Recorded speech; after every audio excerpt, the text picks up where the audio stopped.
Kamusta mga kabayan? Ni hao! For today's video po is magluluto tayo ng pusit na ginisa. Ayan, kailangan po natin ng pusit. Siyempre, kailangan po natin ng kamatis. Kailangan din po natin ng sibuyas at bawang. Ayan, magpainit na po tayo ng kawali. Ayan, itong lutong ito po is gustong gusto ko pag nanay ko po ang nagluluto. Sana po is ma-perfect ko katulad ng pagluluto niya. Ayan, ilagay na po natin ang ating sibuyas. Hintayin lang po natin siyang mag-brown bago natin ilagay ang bawang. At ayan, pwede na po natin ilagay ang ating bawang. Halu-haluin lang din po ulit natin sangkutsa.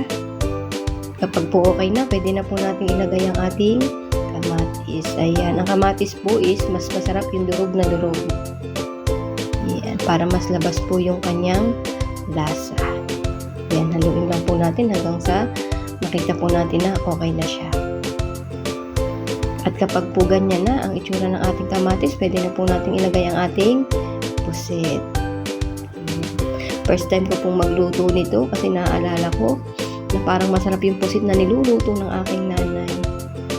Ayan. Sangkutsa lang din po natin. Madali lang po itong lutuin. Kahit po nasan kayo is kayang-kaya nyo pong bumili ng mga rekado nito. Ayan, haluin lang po natin.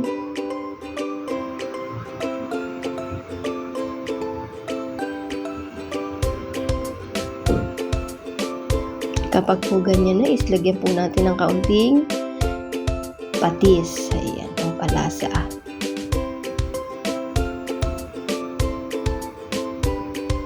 Talagyan din po natin ng madaming paminta. Ayan, mas madaming paminta po is mas masarap.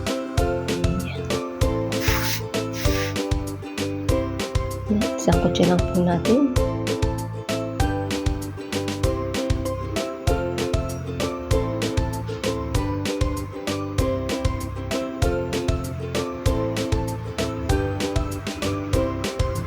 Lagyan na po natin ng tubig. Kung may Sprite po kayo is mas masarap po ang Sprite. Kaso wala po akong Sprite kaya tubig na lang po ang ating ilalagay. Ayan, yung tubig po kapantay lang.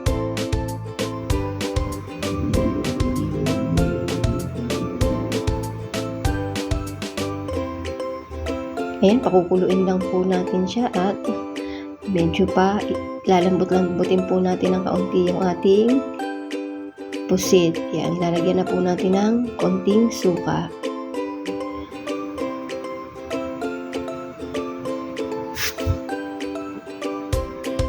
Lalagyan din po natin yan ng kaunting asukal. Isang kutsarita.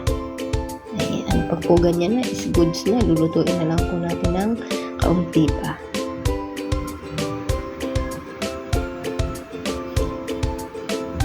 At ayan na po, luto na po ang ating ginisang pusit na may kamatis. Ayan, thank you po Lord sa lahat ng blessing. Bukas po ulit. Salamat!